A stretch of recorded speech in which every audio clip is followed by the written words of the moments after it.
Acá estamos. El mercado como orden espontáneo. Ya. Ok.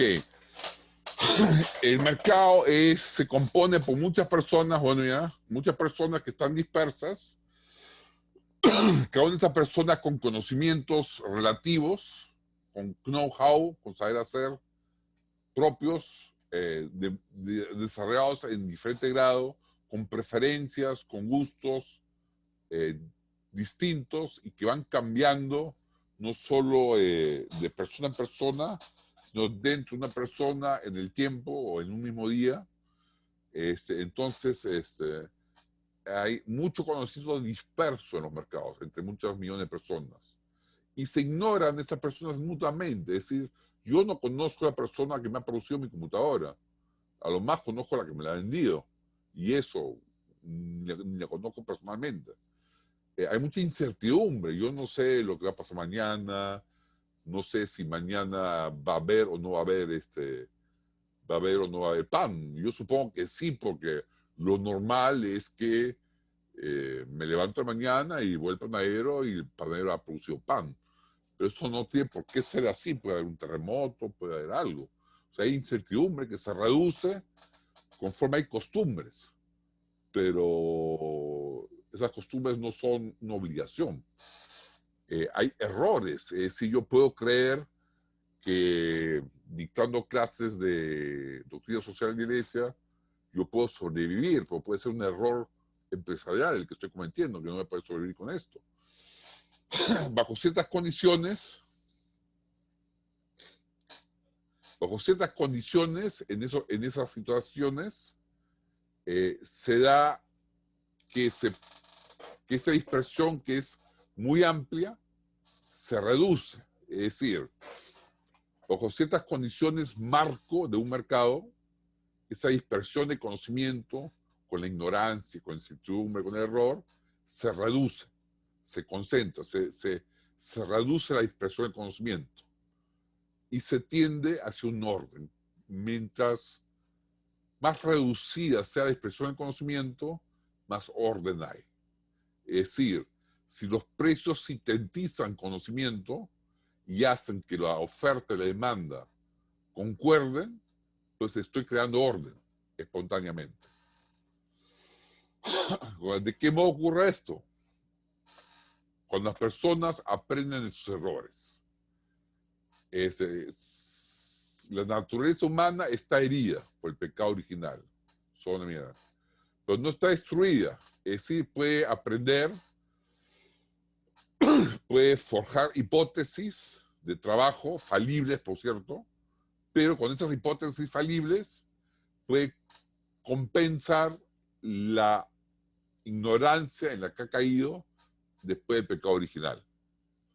Sabemos por la epistemología que hasta la ciencia, las hipótesis son falibles, inclusive las que conocemos como hipótesis, como leyes científicas. Sabemos que pueden ser falsificadas en un momento, pero por ahora nos ayudan en nuestra ignorancia de seres caídos. En el mercado, las hipótesis son los proyectos de inversión. Esto es los descubrimientos. Los proyectos de inversión, ¿qué son? Son descubrimientos de nuevas oportunidades de ganancia. Y esto lo descubrimos gracias a nuestra inteligencia creativa, que es la causa de esta hipótesis, es la causa de estos proyectos de inversión. Y estos proyectos de inversión, estas oportunidades de ganancia empresarial que descubren nuestra inteligencia creativa, la puede descubrir gracias a que existen precios libres. Es decir, solo bajo la condición de la existencia de precios libres, que sintetizan el conocimiento disperso en precios, es que yo puedo dedicarme a descubrir nuevas oportunidades de ganancia empresarial. Y puedo dedicarme a descubrir proyectos de inversión. Los precios son indicadores de por dónde se debe invertir. Los precios, al subir, indican poca oferta y alta demanda. Y atraen la oferta, atraen las inversiones. Y esto tiene consecuencias no intencionadas, no intentadas. quiéralo o no. Pero esto, para que esto se dé, se requiere condiciones institucionales, condiciones marco, jurídicas, éticas, muy importantes, dentro de las cuales se da este proceso de mercado que reduce la escasez, pero que sin estas condiciones institucionales no se da ese proceso. Estas condiciones institucionales son libertad de entrada y salida a los mercados, ausencia de prebendas y privilegios legales para nadie, igualdad de todos ante la ley y una estabilidad jurídica, política y monetaria. Bajo esos tres factores, es decir, un marco institucional adecuado, los precios libres que emergen dentro de ese marco, más la capacidad de aprendizaje de las personas, es que bajo esas tres condiciones, es que la inversión se dirige espontáneamente hacia las necesidades de la demanda. Y esto, una consecuencia no intencionada, siendo ahí un elemento esencial del bien común. Es decir, es esencial al bien común satisfacer la alta demanda. Esto ocurre de manera no intencionada, o sea, sin que se busque hacerlo, a partir de las inversiones que se realizan en precios altos que emergen dentro de un marco institucional que decíamos que era de libertad de entrada al mercado, ausencia de privilegios, igualdad de la ley, seguridad jurídica, gracias a la capacidad de aprendizaje de las personas que aprenden a leer estos precios altos como oportunidades de negocio. Entonces, ¿qué estoy diciendo? Que estos procesos de ampliación de oferta, este proceso de gran cantidad y variedad y calidad de ofertas que tenemos en el mundo desarrollado, se debe a procesos espontáneos no intencionados que se han dado en los últimos 200 años con mucho más intensidad que en 10.000 años de amor al prójimo, o en 2.000 años de amor al prójimo.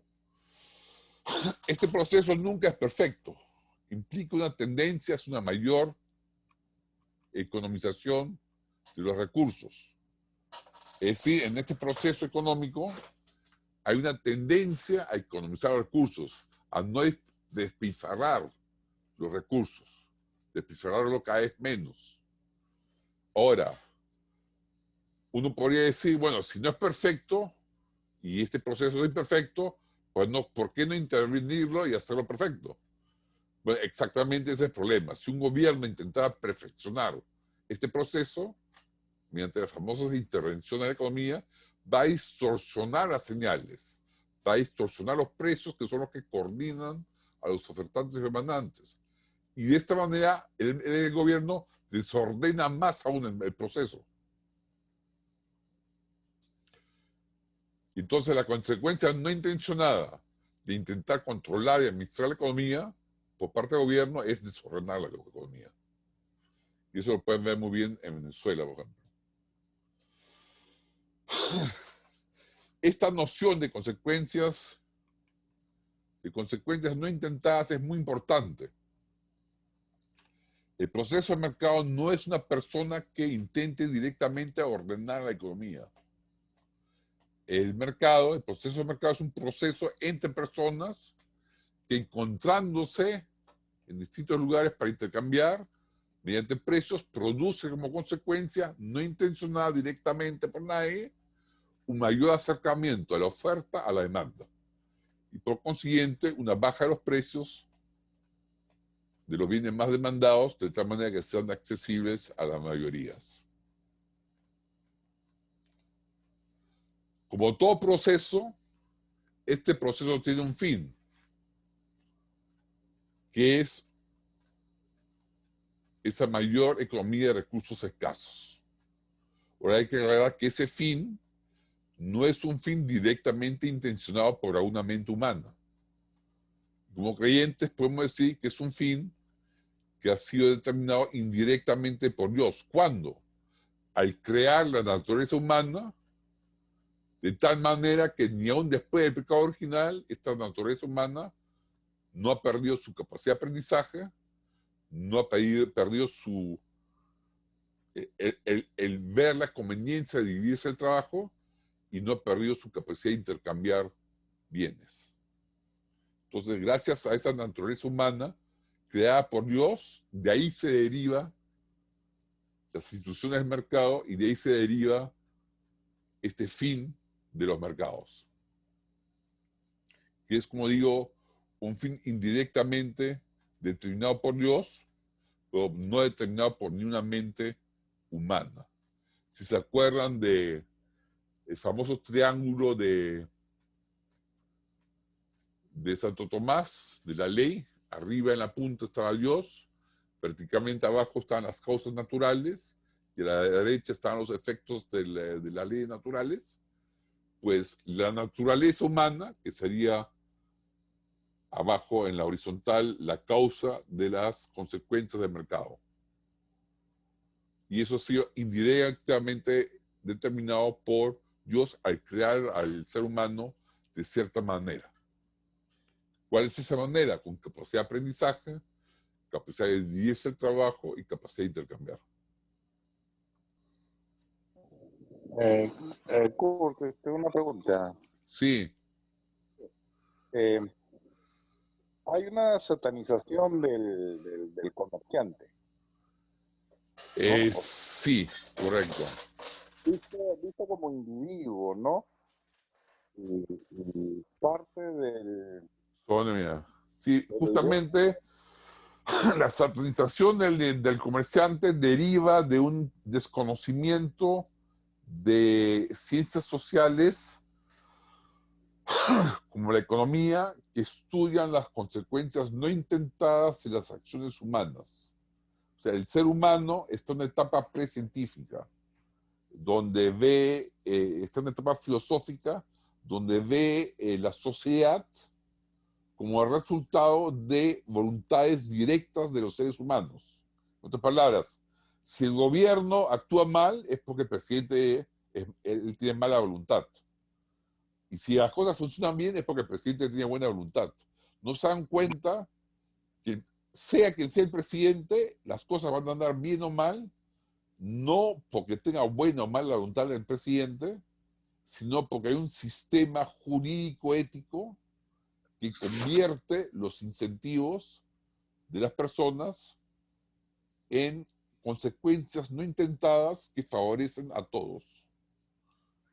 Entonces, justamente la satanización del comerciante viene de no entender este hecho de las consecuencias no intentadas. De creer que el comerciante, cuando sube el precio, es porque es malo y no porque el producto escasea, ¿no?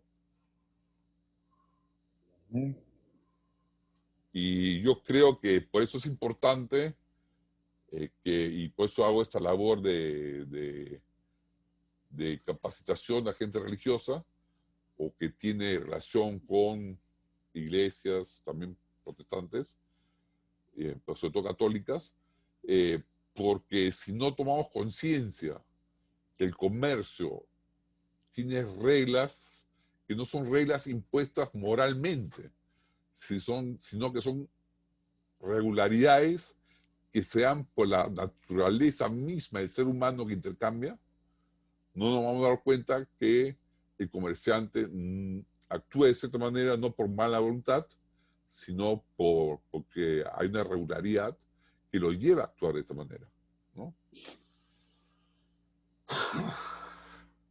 El ser humano siempre tiende a culpar directamente al que cree que es culpable, ¿no? O sea, en la antigüedad se culpaba a Dios de los truenos, ¿no? Cuando hay un trueno que caía en tu casa y te quemaba tu casa, era la voluntad de Dios de castigarte, un Dios malo que te castiga.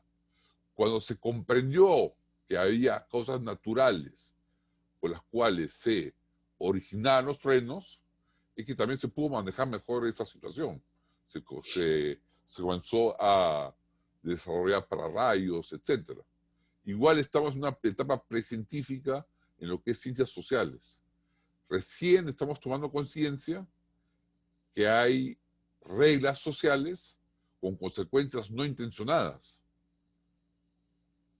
Y que esas consecuencias no intencionadas que derivan de ciertas acciones son buenas o malas según cuál sea el marco jurídico.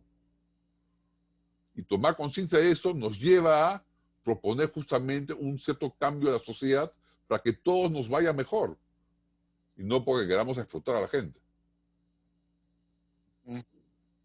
Y justamente de eso trata este curso, ¿no? Exacto. Bueno, te voy a saltar esta parte del voluntario indirecto, que es más bien que es un tema de los sacerdotes católicos que podrían confundir la consecuencia no intentada con el voluntario indirecto moral, pero creo que ninguno de los dos sacerdotes ha venido hoy día. Entonces, quería decirles que hay consecuencias no intentadas contrarias al bien común. Es decir, que son moralmente malas. ¿Eso qué significa? Que hay formas de organizar el marco jurídico, por ejemplo, control de precios, que llevan a consecuencias intentadas que son en contra del bien común. Quizás lo explico un poquito.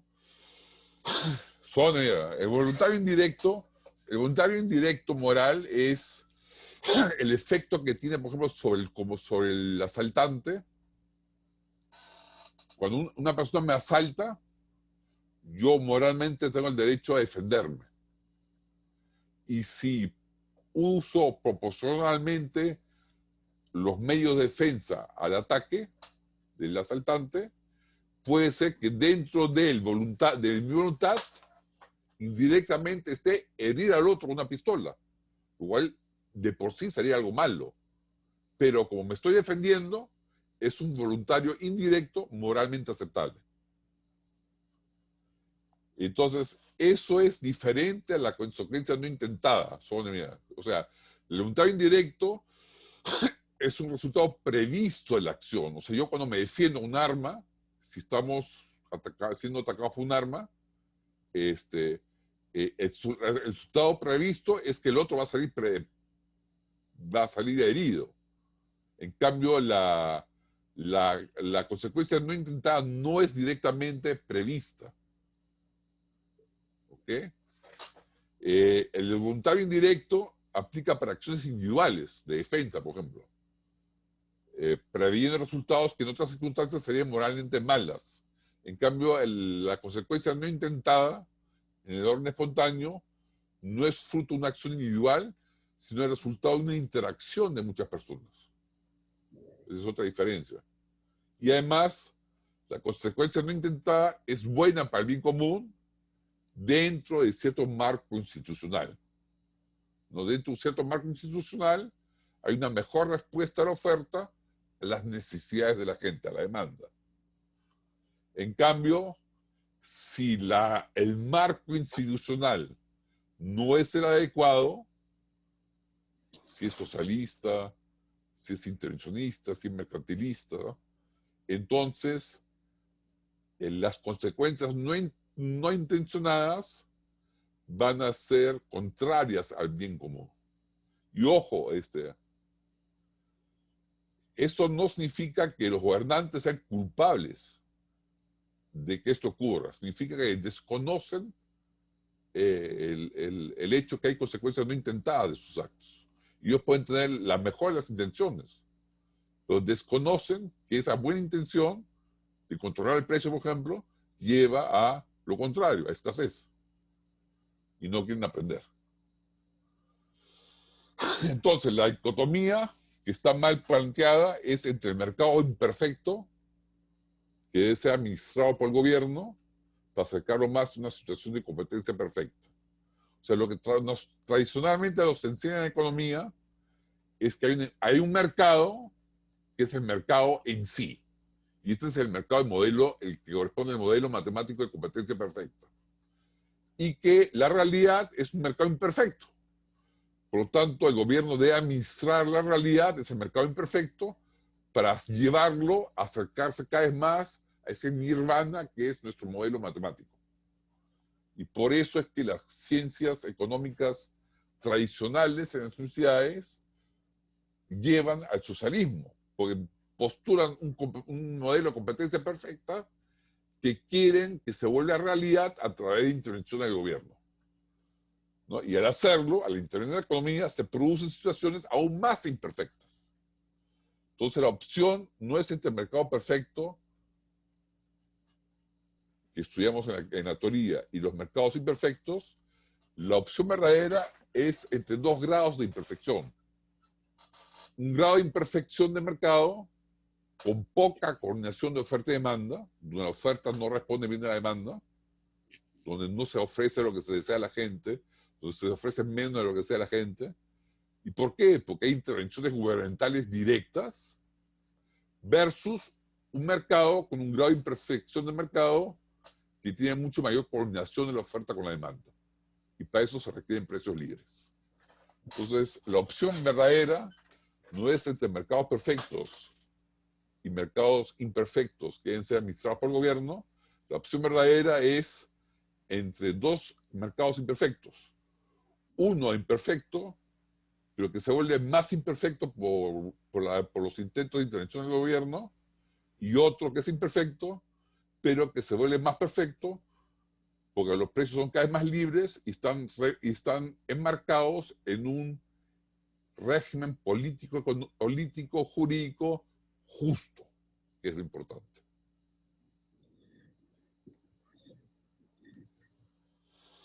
Entonces la utopía no es el mercado libre. La utopía es suponer que un gobierno puede hacer a un mercado libre más ordenado de lo que ya es. El mercado libre es ordenado dentro de un marco institucional que funciona bien. Entonces, la utopía es creer que el gobierno puede ordenarlo más de lo que ya es el mercado dentro de ese marco institucional que es ampliamente estudiado por los gobiernos limitados. Hay que decir que si la consecuencia no intentada es buena para el bien común, todo aquello que se haga dentro de ese legítimo marco legal es bueno en cuanto a la justicia. Es decir, si la consecuencia no intentada lleva a que altos precios a la larga lleven a ofrecer más productos y bajar el precio, entonces es legítimo en cuanto a la justicia. ¿Por qué? Porque es justo que alguien compra, venda o no, donde le parezca, en su sentido falible de parecer, porque ello ayudará a que permanezca en el mercado quienes tiendan menos a equivocarse. O sea, quienes tiendan a leer mejor las señales de los precios, quienes tiendan a descubrir mejor las oportunidades de satisfacer demandas insatisfechas, y hace esto que salgan del mercado aquellas personas que yerran más en descubrir cuáles son las necesidades de la gente. Si una persona ha dejado de vender, o al revés, sin engaño, dolo, fraude o robo, y esto es muy importante, lo que debe cuidar el Estado es que en los intercambios no haya engaño, no haya dolo, no haya fraude, no haya robo. Entonces, en cuanto a la justicia, no hay falta legal, en el sentido moral de justicia. Porque la justicia es la única virtud cuyo objeto, lo justo, se da independientemente de la intención de la gente. Ya es en el confesionario donde el sacerdote tiene que analizar si la intención última del comprador o del vendedor es la avaricia, la codicia, el aferramiento a los bienes, etc. La ley humana, en tanto ley humana, no abarca todas las virtudes de la ley natural. La ley humana, en tanto ley humana, no controla todas en general, no controla ni una intención última de los ciudadanos. La ley humana solo regula aquella cantidad mínima de vicios para garantizar una convivencia pacífica. El hecho de que las demás virtudes sean desarrolladas son parte de la ley natural o no de la ley humana. Y el cumplir con la ley natural el de las otras virtudes es parte y tarea de cada uno de su ética. Bueno, hasta acá habría terminado el tema orden espontáneo. Nos falta un último tema que nos va a demorar más o menos unos 40 minutos. Y quisiera saber si hay preguntas para entrar a otra pausa de 15 minutos, o de 10 minutos mejor, y continuar para que el que tenga que ir al baño, si es un café o algo, pueda hacerlo. ¿O una pregunta? Sí, Kurt. Sí, hermano Randy, ¿no? Es como pregunta, Bueno, ya. comentario ¿Perdón? ¿Es como pregunta qué? y comentario. Ya, dígame. El filósofo Francis Schaeffer habla de que en Occidente heredamos un tipo de gobierno forma libertad. ¿Perdón? ¿Forma? Forma libertad. Allá. Entonces, Hemos heredado. Sí, ¿Dónde, ya. digamos, si hay alta moral en el pueblo, puede haber baja forma en la parte del gobierno, forma siendo leyes y reglas y entiendo todo la palabra eso. forma ahora. Ya, ahora entiendo. Ya. Luego, hay gran libertad. Ahora, cuando la iglesia falla y hay un declive en la moral, y me parece que en la teoría que estamos hablando como falta este aspecto, cuando hay un declive en la moral, automáticamente el gobierno toma eso como una señal y los legisladores creen que la mejor forma de corregir la situación es aumentar las leyes. Entonces la forma sube y la libertad baja porque la moral bajó. Entonces, me parece a mí que lo que está también influyendo terriblemente en la economía y toda esa teoría es el declive o el colapso de la moral. Entonces, eso daña todo el sistema de negocios.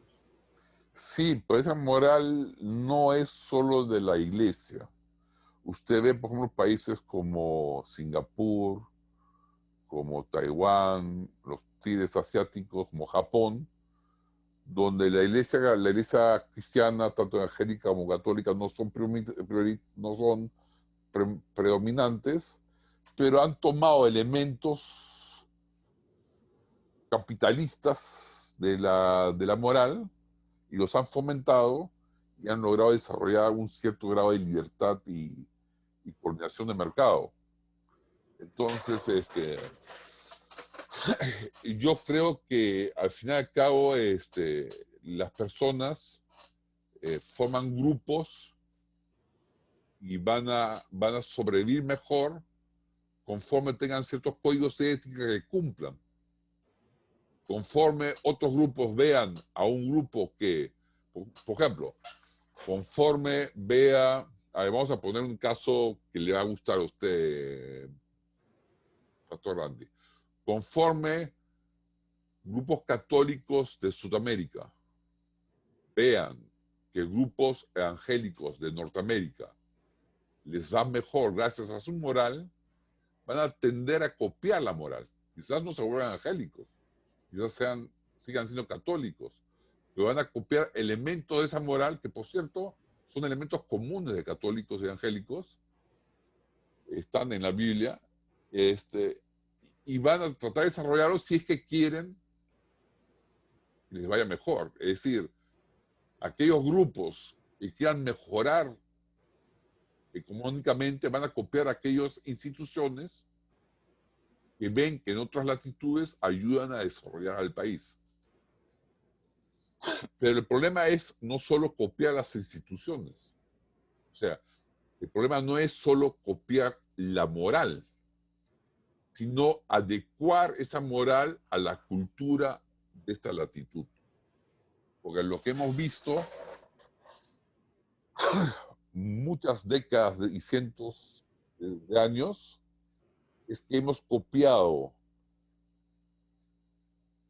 sistemas éticos y jurídicos de otras latitudes y no han funcionado.